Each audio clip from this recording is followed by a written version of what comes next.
Bon rasa disemak wae di rumah mawon. Jadi di antara tahaddi itu ada maklumat dari seorang nabi untuk disaingi itu tahaddi. Jadi memang syaratnya nabi itu harus tahaddi. Tahaddi itu ada mukjizat yang didahului dengan at-tahaddi, bahwa ini yang mampu hanya seorang apa? Dan itu untuk hadan nabil karim niku hanya fasohatul Quran. Orang yang berapa fasohatul Quran. Jadi balaghahnya Quran, mujizatnya Quran itu di fasohahnya.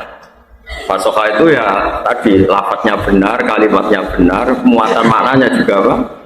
Benar. Kadang ada lafadznya itu benar, tapi muatan maknanya tidak mutu.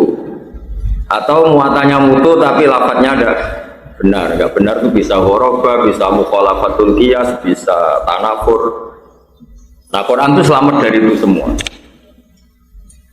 Ya, jadi ingat-ingat ya, mungkin nanti yang nggak hafal Quran dicari ya, ditanya yang hafal supaya ngerti. Jadi di antara mukjizatnya Quran yang langsung apa harus dirasakan ya itu wa innahu latanzilu rabbil alamin nazala bihir rohul amin ala qalbika litakuna minal munzirin terus bilisanin arabiyyin ya bilisanin arabiyyin. Saya beri sekian contoh betapa Quran itu boleh dipahami. Boleh, mesti boleh itu tidak harus. Juga bisa difahami, bisa itu karena memenuhi standar objektif. Niku misalnya begini, Sayyidina Umar itu Islam itu ketika dengar adik iparnya baca Quran. Saya ulang lagi, Sayyidina Umar itu masuk Islam ketika dengar adik iparnya itu baca Quran. Dan Umar itu pasti itu kafir, ya nggak pernah sekolah setai, nggak pernah belajar balagha. Dan Islamnya baru itu, sama Islam mulai cilik mau kitab Umar Islamnya baru itu, langsung paham Quran. Nah caranya memahami gimana? Ketika lafaz itu diucapkan, itu entah orang paling goblok sekalipun, asal ada ad-dzauqus salim itu tetap paham. Orang yang punya hobawa ya, punya kebodohan, tapi punya ad-dzauqus salim, itu paham. Nanti saya beri sekian contoh faktual yang bukan teori. Ada lagi orang namanya Jubair bin Mut'im. Jubair bin Mut'im itu pinter-pinternya orang Mekah yang saking pinternya itu jadi delegasi ketika mau membebaskan Asra Badrin. Jadi ada tawanan perang Badar, dia orang Mekah karena dia pinter diutus makili orang Mekah membebaskan tawanan apa? Badar. Tentu dengan imbalan sama Nabi. Delalah pas ke situ mau nginep, delalah pas maghrib Nabi baca wattur wa kitabim mastur fi raqim mansur wal baitil ma'mur wasaqfil marfu. Itu Nabi itu baca pas sholat maghrib itu tidak konteks debat, juga tidak konteks menjelaskan, juga Nabi tidak memaksakan menerangkan, tapi baca terus saja pas sholat. Seorang lagi Nabi baca pas sholat maghrib. Kata Jubair bin Mut'im, habis itu sungkem sama Nabi bilang kada qalbi ayatiro, hampir hati saya itu terbang. Terus banyaklah cerita-cerita tentang Islam mustohabah yang karena sami'ul Quran, karena mendengar Quran. Nanti saya beri maknanya, sekarang tak pakai muqaddimah. Terus kata Imam Tobari, pengarang kitab tafsir Tobari itu, karena tidak mungkin Allah itu menyalahkan seseorang jika Quran itu tidak bisa dipahami orang kafir. Kata Imam Tobari, andai kan orang kafir itu pasti tidak paham, berarti orang kafir itu gak punya alasan. Ya Allah, bagaimana sama memahami kitab suci sementara engkau ngasih kami tidak paham? Berarti Quran harus ada perangkat yang orang Islam ya paham, orang kafir ya paham. Lalu maknanya paham itu apa? Ini yang mulai masalah. Maknanya paham itu apa? Sya'nuhu dzalik, itu yang mulai ada perdebatan mantek. Apa sya'nuhu dzalik? Bukan faktual. Misalnya begini, dengerin ya. Allah misalnya bilang hadal ma' royan atau hadal sef kotek, ini pedang bisa memenggal, ini pedang bisa memutus kayu ini, bisa memenggal, bisa memotong kayu ini. Misalnya ini air menyegarkan, itu sya'nuhu dzalik, memang namanya air itu menyegarkan. Lalu yang memanfaatkan itu mau minum ketika haus, berarti dia dapat manfaat dari air. Yang nggak mau minum tidak merubah status air itu menyegarkan. Nah, Ketika Quran memaklumatkan diri hudan itu Quran itu hudal linnas, penunjuk bagi segenap manusia. Anda tidak boleh menggugat, tapi nyatanya orang yang dituruni Quran banyak nggak mendapat apa? Hidayah. Tidak bisa begitu karena sya'nuhu dzalik. Ketika air itu berstatus menyegarkan, yang nggak minum salahnya sendiri, sifatnya air tetap menyegarkan. Jadi sifatnya Gus Gofur misalnya mengalimkan, sing alim misalnya dewe. Nah, sehingga lalu orang terus memahami Quran, makanya terus sya'nuhu dzalik, kenapa? Sya'nuhu dzalik. Nah, karena Quran itu iktifa dengan sya'nuhu dzalik, itu tidak perlu panjang lebar, makanya sering ijaz, sering pakai majaz, kinayah, sering pakai lafaz-lafaz yang tidak sharih itu tidak masalah, karena orang yang daubnya salim, orang yang daubnya apa? Salim, itu pasti memahami. Saya beri contoh paling legenda ya, paling terkenal di dunia balaghah. Dan ini Anda harus merasakan. Saya ulang lagi ini pakai ad-daub, karena ada pepatah la ilma liman la dzaqalah. Wah, la ilma liman la dzaqalah. Tidak ada ilmu bagi orang yang daubnya tidak punya sensitivitas, jadi dia tidak sensi sama sekali. Tidak punya daub. Ada seorang khotib Jum'ah. Kemudian dia dalil ada satu peristiwa apa, terus seorang khotib ini dalil fa rabbis samaa'i wal ardi innahu lahaqqum mithla annakum tantiqun. Demi Tuhannya langit dan bumi bahwa yang dikatakan Quran itu nyata, hak itu nyata. Terus si Arabi itu orang Bedui, orang nggak terpelajar, dia Arabi betul. Tanya sama kiai pinggirnya, orang pinggirnya, Pak Kiai, siapa yang bikin Allah murka sampai memaksa Allah itu sumpah? Man dzalladzi akhdabal jalil hatta alja'u ilal yamin. Pak Kiai, siapa yang bikin Allah marah sampai Allah terpaksa sumpah? Man dzalladzi akhdabal jalil hatta alja'u ilal yamin. Nah, orang yang punya daud salim tentu ngerti, orang sampai sumpah itu kan efek dari tidak dipercaya. Saya beri contoh keseharian kita, misalnya Anda punya utang sama teman ditagih. Kalau nagihnya masih percaya, Anda akan jawab, ya besok saya bayar. Tapi kalau nagihnya sudah ada nada tidak percaya, itu memotivasi Anda atau mendorong Anda bilang, wallahi besok saya bayar. Jadi kalau sumpah itu mesti ada emosinya, sumpah itu pasti sudah ada emosi. Sehingga terus diatur di balaghah, ada ibtidaul kalam, ada begini-begini. Termasuk jika kalam itu pada mukhatab yang kholiyat ini tidak usah tauhid, tidak usah pakai sumpah. Tapi kalau ada indikasi engkar, baru ada sumpah. Berarti mafhumnya apa? Semua lafaz atau semua ayat kok Allah pakai sumpah, berarti sudah terindikasi Allah duka atau Allah marah. Karena tadi Anda sampai sumpah itu berarti apa? Melihat kawan Anda tidak percaya. Dalam kondisi normal kan Kang hutangnya bayar. Kalau kondisi normal dia percayakan, ya sesuk. Tapi kalau sudah mau tidak percaya, Anda baru apa? Sumpah. Nah, sehingga hadal Arabi ngerti ketika Allah pakai redaksi sumpah, berarti Allah ini sudah marah. Nah, itu namanya adzauqus salim. Padahal ini jenis Arabi, jenis orang yang mungkin ghabawa, mungkin bodoh. Tapi dzauqnya apa? Salim. Ya, makanya dia tanya, "Mangdalladzi akhdabal jalil hatta alja'u ilal yamin." Siapa yang bikin Allah murka sampai Allah terpaksa apa? Sumpah. Nah, sekarang terus kontrol itu tadi yang terkait lafaz. Nah, maka kalau ada sumpah, ada tauhid entah pakai inna, pakai la, maka itu sudah asal usulnya ada pengingkaran. Atas wal asri pakai innal insana lafi khusrin. Inna sudah tauhid, la tauhid, wal asri qasam.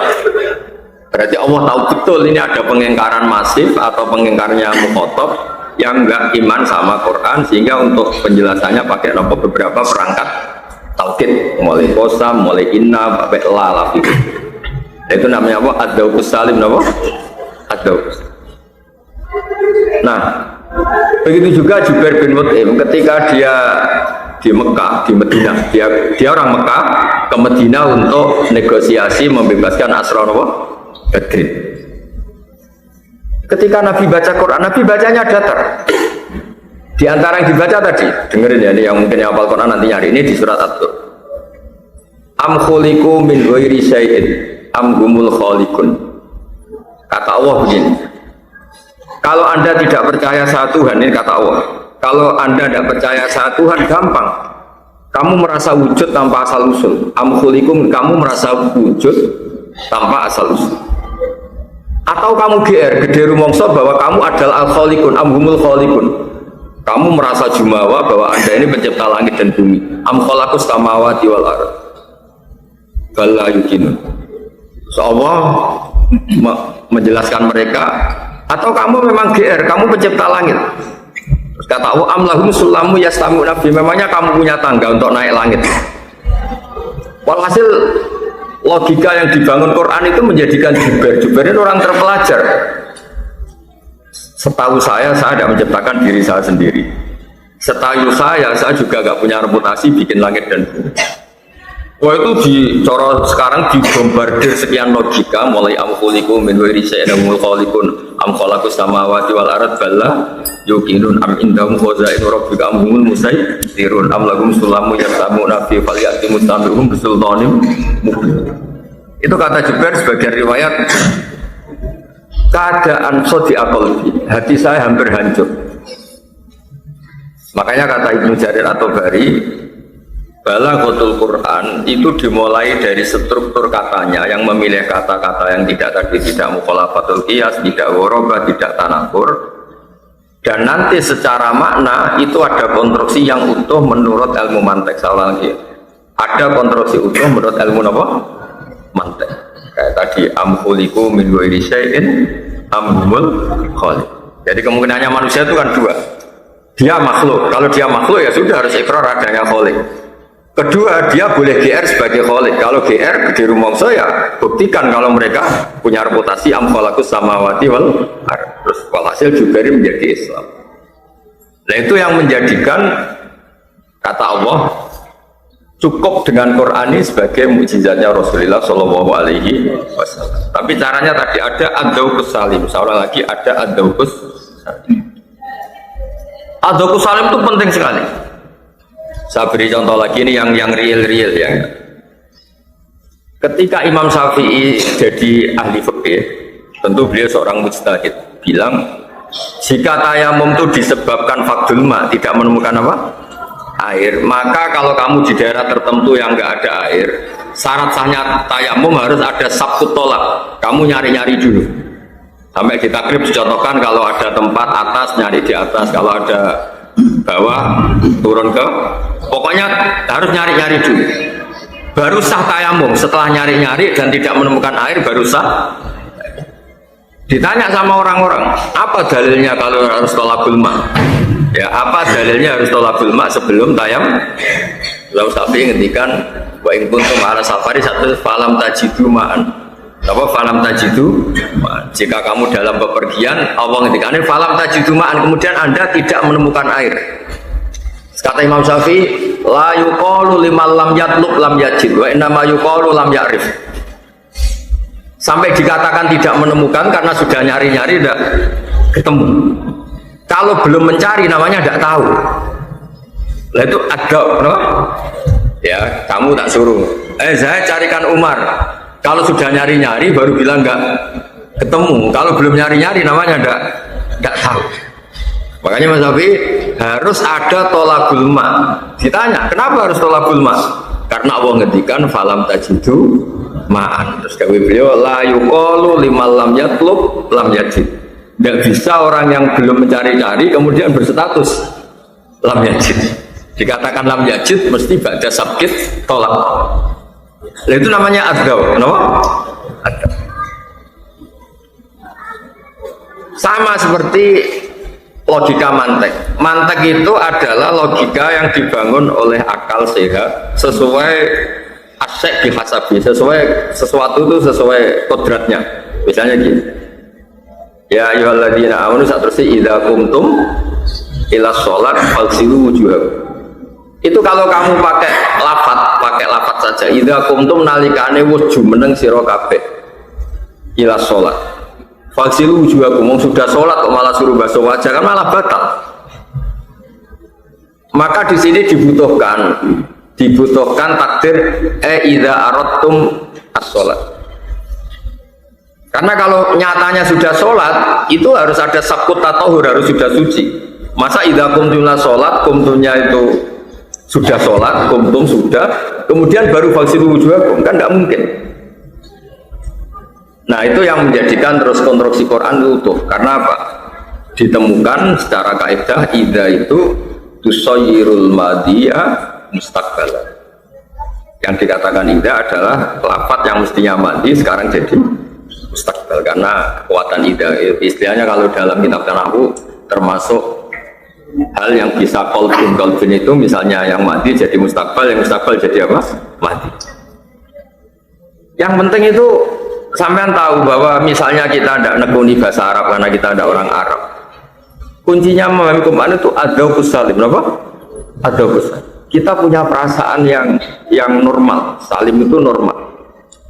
Ya kayak tadi, kalau kita diskusi sama seseorang, ke orang itu sampai sumpah, itu sudah menunjukkan orang itu tersinggung. Nah, tersinggung itu menjadikan orang itu sumpah. Makanya terus diteliti, ketika Allah sudah sumpah, rata-rata ya temanya Allah sedang murka. Nah, seperti tadi Qissatul Arabi, hina sami al-khotib, membaca apa? Fa rabbis samai wal ardi innahu lahaqqum mithama annakum tantikun. Terus hadal Arabi yaqul man kalladzi akhdabal jalil hatta alja'ahu ilal yamin. Siapa yang bisa bikin Allah murka sampai Allah terpaksa nopo? Sumpah. Ya terus begitu. Yasin wal Qur'anil Hakim innaka laminal mursalin, sampai Allah bilang begitu. Sumpah wal Qur'anil Hakim berarti apa? Ada sabkul ingkar linubuwati Muhammad. Apa? Ada sabkul ingkar linubuwati Muhammad. Sampai Allah perlu ngendikan pakai redaksi yang tidak standar kholiyadini, nanti di balaghah ada, harus ada taukid, harus ada qasam. Karena apa? Mukhatabnya sudah ada ingkarnya. Makanya apa Yasin wal Qur'anil Hakim innaka laminal. Terus yang terakhir kangge muqaddimah niki ilmu balaghah. Pentingnya ngaji balaghah begini. Istiqmalul Arab itu menjadikan kita tidak harus menganalisis kalau itu nyata. Di bab-bab yang memang bisa dianalisis itu tasbih, di bab-bab yang bisa dianalisis itu tasbih. Misalnya begini, summum bukmun umyun. Orang kafir itu faktanya kan bisa ngomong, ya bisa mendengar. Tapi Allah bilang orang kafir itu summun. Summun itu dungu. Summum bukmun itu bisu, nggak bisa ngomong. Umyun itu buta, nggak bisa melihat.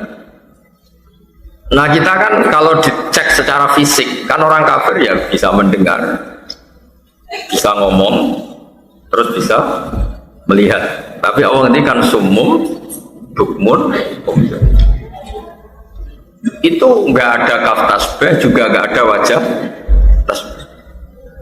Tapi orang Arab, istiqmalul Arab itu ngerti. Orang itu mungkin ya kalau tidur atau rebahan dilangkai temannya, itu paling masih mantel bilang kayak ketek itu, atau kayak kuku. Tapi kalau yang dilangkai kepala kamu, mungkin langsung bilang ketek. Tingkat mantel itu pertama kalkiroda atau kalkirdi. Kalau mantel banget itu kirdun, sudah ada kaf. Nah begitu seterusnya. Misalnya kamu ganteng separuh-separuh, mungkin orang bilang anta kal badri. Kalau ganteng banget anta badri. Nah begitu, kalau Allah sudah murka itu Allah tidak bilang antum kasumi, antum kal bukmi, antum kal umyi. Saking mangkelnya Allah, kaf tasbih itu dibuang langsung apa? Sumum bukmun umyi. Sale kangkang diajari, kadang pinter, kadang ngoro, santri kayak kebo. Nah, gobloknya kenemenan kan kiai ini langsung muni oh kebo. Nah, itu istiqmalul Arab, apa? Sehingga nanti lafaz yang kaf tasbihnya dibuang, wajah tasbihnya dibuang. Itu berarti al-mubalaghah fil madhi awid dzam, al-mubalaghah fil madhi awid dzam. Makanya kalau orang ngelam Nabi itu ngintikan apa? Anta syamsun, anta badrun, nggak boleh pakai kaf tasbih. Nanti kadar balaghahnya kurang, harus apa? Anta syamsun, anta badrun, anta nurun, khawon. Sama ketika Allah murka di dzam ya, di bab dzam. Dzam itu ya dzam. Kalau ketika Allah murka sama orang-orang kafir apa? Ngintikannya apa? Wa ja'ala minhumul qiradata wal khonazira wa abadatahu. Itu sudah ada kafnya, saking murkanya Allah. Dasar kera, dasar abadat toh. Nah, itu ilmu-ilmu yang harus kamu punyai untuk bekal baca tafsir. Makanya kalau goblok gak banget itu Allah jangan ngendikan kama salil khimar. Kama salil kalbi itu masih mendingan karena ada kaf apa? Kalau masih ada kaf. Kalau Allah sudah tidak berkenan betul tadi sumum, bukmun, mati juga sama, kematian mati. Mati itu nggak bisa memahami. Mati itu apa? Mati itu orang yang nggak bisa apa-apa lagi. Ya, saya ulang lagi. Mati itu orang yang nggak bisa apa-apa lagi. Mendengar nggak bisa, memahami nggak bisa, melihat nggak bisa. Ketika Nabi jadi Nabi itu lama dan selalu menerangkan Quran begitu jelasnya dan logikanya begitu jelas. Tapi orang-orang kafir tetap nggak paham. Allah cara bela Nabinya itu unik. Fa inna kala tusbi'ul mauta wala syid. Mati buat terang amat terus angel-angel. Lalu kita paham benar mati. Oh, itu kan pas parah itu. Jadi syubhu bil amwat karena sudah gak ada li adam intifa itu sudah tidak bisa apa-apa lagi. Fa inna kala tusmi'ul mauta wala tusmi'us summat du'a idza wallau mudbir wa ma anta biyadil ummi an dalalatihim. Itu orang tahu maksudnya bukan. Kalau orang mati diomongi gak paham, orang mati betulan itu tentu Allah Ta'ala anil arbas. Allah gak mungkin ngendikan sesuatu yang semua orang tahu. Kalau orang mati itu diterangkan gak paham. Maksudnya apa? Orang yang hidup normal, urusan uang tahu, urusan kebutuhan nafsunya tahu, kebutuhan yaumiyahnya tahu, tapi pas kebenaran tidak. Itu terus digojok oleh pangeran. Fa inna kala tusmi'un mauta wala tusmi'us summat du'a. Nah, jadi pentingnya balaghah. Nah, penolongnya apa tadi? Ya ilmu balaghah tadi. Ketika kita ngaji balaghah diterangkan, rukun tasbih itu ada musabbah, ada musabbabah, ada wajud tasbih, terus ada adatut tasbih. Nah, yang lazim itu hanya musabbah sama musabbabah. Adatut tasbih bisa dibuang, wajah tasbih bisa dibuang. Kapan buang itu? Ketika kepengen nemen-nemen nih, kepengen maknanya ini mubalaghah. Napa kepengen maknanya itu balaghah. Ya tadi kalau goblok tidak nemen-nemen tuh orang mungkin guru anda juga bilang oh kayak kebun, es goblok banget itu. Oh dasar kebun. Itu normal di semua bahasa dunia. Saya ulang lagi, itu normal di semua bahasa dunia. Nah Quran itu sering begitu. Ya makanya ngaji ya kayak tadi sumum, bukmun, kayak tadi fa inna kala tusmi'ul mauta wala tusmi'us summat. Makanya pentinglah. Pentingnya apa lagi itu? Pentingnya lagi nanti begini. Jika itu tidak nyata. Tidak nyata itu karena setelah diteliti secara fisik orang ini itu begini. Ya gampang. Satu dianalisis pakai tasbih tadi. Berarti analisis pakai balaghah. Soalnya analisisnya pakai apa?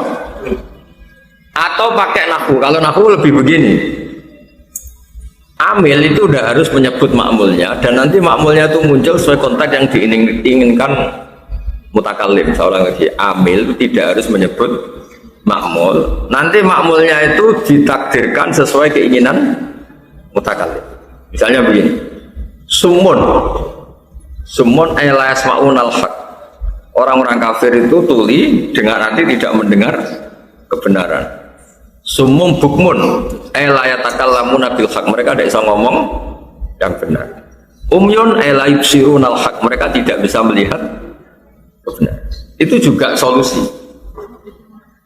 Nah kenapa itu solusi? Karena tadi terus ada kaidah-kaidah bahwa lafaz itu boleh disebut dan nanti, saya ulang lagi ya, dan nanti mukhatab atau siapapun yang mendengar itu bisa mentakwil sesuai keinginan apa?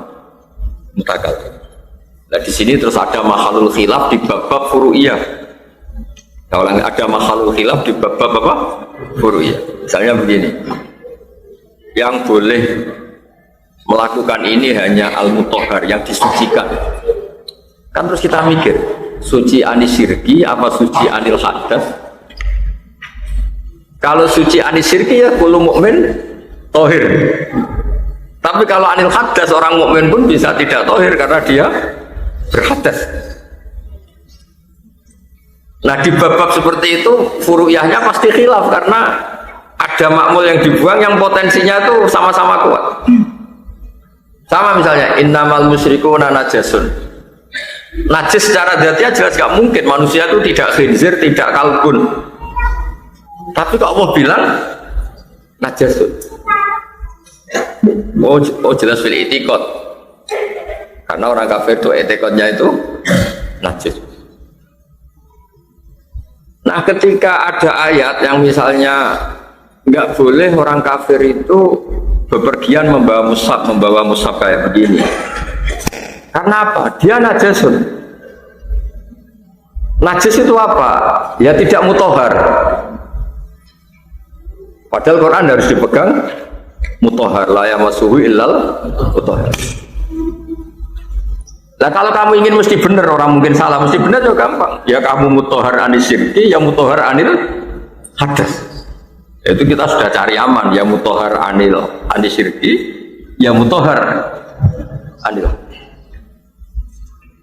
Itu bab tersulit di masalah-masalah furu'iyah karena ya saya ulang lagi tadi, makmul yang dibuang ini mau dikemanakan itu nanti mutakalimnya tidak ngendikan, tapi mukhotabnya itu tak.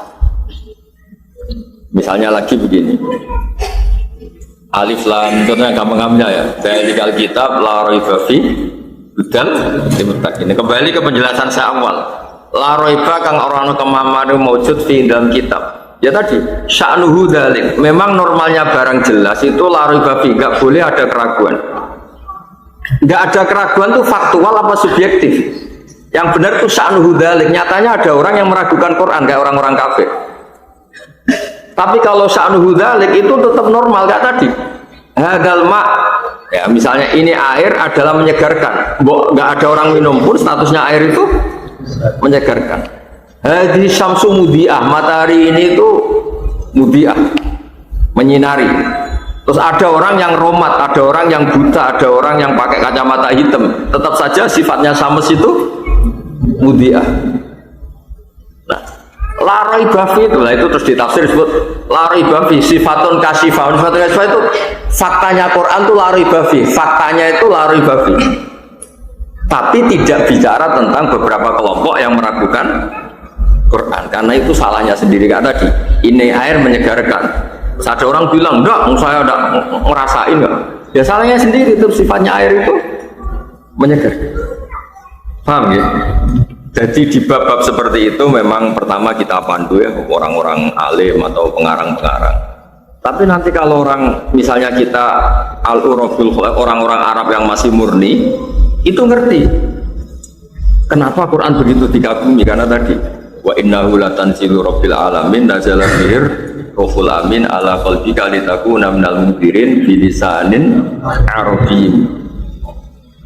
Makanya kata Sayyidina Ali ketika bayangkan itu apa itu banjirnya kaumnya Nabi Nuh itu pasti dahsyat dan pasti ngawur. Sayyidina Ali bilang pasti airnya pas itu ngawur. Kenapa kok dibilang ngawur? Itu begini ayatnya di Quran itu. Air, sampean tahu tuh air. Apapun dahsyatnya air, apapun gelombang tingginya lautan, asal terpola itu orang masih bisa nyikapi. Sehingga para penselancar itu malah seneng kalau ombaknya sedang tinggi, asal polanya jelas. Nampak asal polanya? Angin juga gitu. Mau kayak apa dasarnya, asal polanya jelas itu malah bisa dimanfaatkan untuk para layang, untuk macam-macam. Yang masalah itu kalau polanya tidak jelas. Nah, Allah ini cerita Quran. Sayyidina Ali itu masyhur, beliau ahli balaghah dan punya murid-murid terkenal sampai akhirnya jadi kitab Nahjul Balaghah. Ketika Allah menggambarkan dahsyatnya tufannya Nabi Nuh, dawuh pengiran nggih, inna lamma taghal ma, tagha iku lacut. Inna lamma taghal ma hamalnakum fil jariyah. Napa? Tagha. Berkata Sayyidina Ali, kalau kondisi normal itu wa im min syai'in illa indana khazainu wa ma nunazziluhu illa bi qadarin maklum. Kalau kondisi normal itu air apapun besarnya itu takarannya jelas. Apa takarannya? Tapi ketika mau dibikin adab itu awal redaksinya apa? Inna lamma tohol ma. Tohol itu lacut itu gak beraturan. Ya kalau beraturan misalnya dahsyat tapi ke timur terus, kan tinggal aja perahunya ada aja ke timur, ke barat terus tinggal, kan gak menentang arus. Tapi kalau musir ngawur kan ya bingung.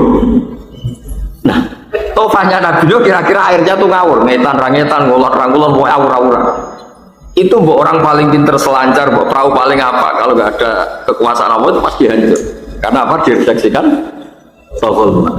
Nah, gara-gara redaksi Toghul itu orang bisa membayangkan betapa ngawurnya, betapa nggak teraturnya air ketika itu. Paham ya? Begitu seterusnya di cerita kaum Ad. Dirihin sorsorin atiyah ata yaktu utuhan maknanya ya bali loh. Dirihin klan angin sorsorin kang banget bisinge atiatin kang lacut mergo maknane ata yaktu utuhan maknanya apa? Lacut maknanya tidak beraturan. Kita tahu kan orang-orang yang selancar itu kan ya biasa diubah-ubah dasar, tapi jenisnya masih beraturan. Misalnya dari utara ke selatan. Jadi misalnya ubah itu gak beraturan, ngalor ya widul ngetan kulon sehebat-hebatnya belajar pasti tidak bisa. Karena toh, itu yang menjadikan orang-orang balaghah cakap sekali memahami Quran karena ketika Allah milih lafaz toh misalnya, toh lacut, wah sudah bisa dibayangkan kan, air yang nggak beraturan pasti nggak bisa disikapi kan, karena nggak beraturan kan nggak bisa.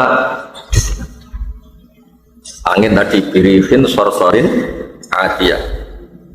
Paham ya, makanya memahami tafsir atau memahami ulumul Quran itu perangkatnya banyak, harus pakai balaghah, pakai macam-macam. Nanti di luar itu semua yang termasuk bapak adalah riwayat.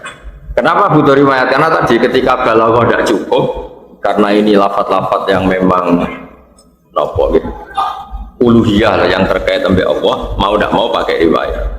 Meskipun balaghah bisa analisis, tapi tetap aja pakai riwayat. Karena takutnya kita nih manfasarul Quran biroihi falyataba wa maqadahu. Ya jadi eling-eling ya tadi itu pentingnya memahami lafaz. Kok kenapa tufanin Nuh disebut apa? Toho. Karena dawuh Sayyidina Ali, air apapun dasarnya asal terpola. Nah, asal apa? Terpola itu masih bisa disikapi. Kalian tahu kan para peselancar terus para orang yang suka apa tantangan-tantangan itu mesti di sungai, yang sungai apapun dasarnya kan terpola dari atas ke bawah. Lautan juga sama, apapun dasarnya ombak asal masih terpola dari utara ke selatan, para peselancar masih bisa nyikapi. Ini tuh bahkan di sebuah riwayat itu sampai malaikat tuh kaget. Ya Allah, saya tidak sanggup lagi ngurusi air ini karena tak introduksi ini sudah tidak mau kan. Nah, itu tahu redaksinya inna lamma toghul toghul. Lah kenapa Nabi Nuh selamat? Karena Allah ngedaksinya inna lamma toghul hamalnakum. Nah itu rujuknya di Allah. Ya sak balone air kan nggak bisa menghadapi Allah. Lah perahunya Nabi Nuh ini langsung hamalnakum. Wes ana kowe selamat, aku sing ngurusi. Malaikat tidak sanggup. Itu terus ketemu kan, Toho itu nggak bisa dikendalikan bahkan oleh malaikat. Hamalna karena rujuknya na itu ingsun Allah. Nabi Nuh tetap selamat tapi murni karena kersane Allah. Tapi yang orang kafir apapun pinternya selancar, pinternya renang nggak bisa karena airnya sudah Toho. Makanya Sayyidina Ali ketika nerangkan itu baca dua ayat. Inna lamma tawal ma hamalnakum fil jariyah. Kata Sayyidina Ali, biasanya air itu normalnya wa immin syai'in illa indana khuzainuhu wa ma nunazziluhu illa biqadarin ma'lum. Biasanya air itu diturunkan ya ada porsinya, ada aturannya, ada. Itu wa ma nunazziluhu illa biqadarin ma'lum. Nah ini sudah ada qadarin maklum karena sudah tahu. Ya di atas kalau suwon anak-anak stay jadi ini sebagai mukaddimah. Makanya kalau makna itu maksud kulinakno nak jamak-jamak, nak mufrad-mufrad terus makna dasar itu nggak boleh kamu ganti-ganti karena nanti ada gunanya. Mana dasar ini ada guna. Misalnya tadi inna lama tohol mak, kalau misalnya diganti ala dhuwur apa alma, sak dhuwur-dhuwure banyu kan iso disikapi. Misalnya ada banjir 6 meter, kita di atas perahu kan selesai. Tapi kalau toho masih 1 meter nak toho pusing kan. Ya kan? Ada orang gagal perkasa tapi khusyuk yang pondok kan gampang ngendalikan, tapi cilik-cilik ini boleh kan pusing karena toho pokoknya toho ruwet no? Artinya gini, toho itu tidak bisa diganti ala. Kalau ala misalnya banjir ketinggian 7 meter asal polanya jelas kan ini sobo renang boys. Tapi kalau toho, nah itu pentingnya ilmu balaghah. Jadi lafaz nggak bisa apa Makanya termasuk kelebihannya balaghah itu satu lafaz tidak tergantikan yang lain karena Allah sudah memilih itu sudah yang paling apa istilah a'la darajatil balaghah itu sudah kata-kata. Ya ngoten kula suwun berikutnya juga itu yang baca 5 terus pakai makna-makna kuno karena tadi supaya ngerti lah supaya menang.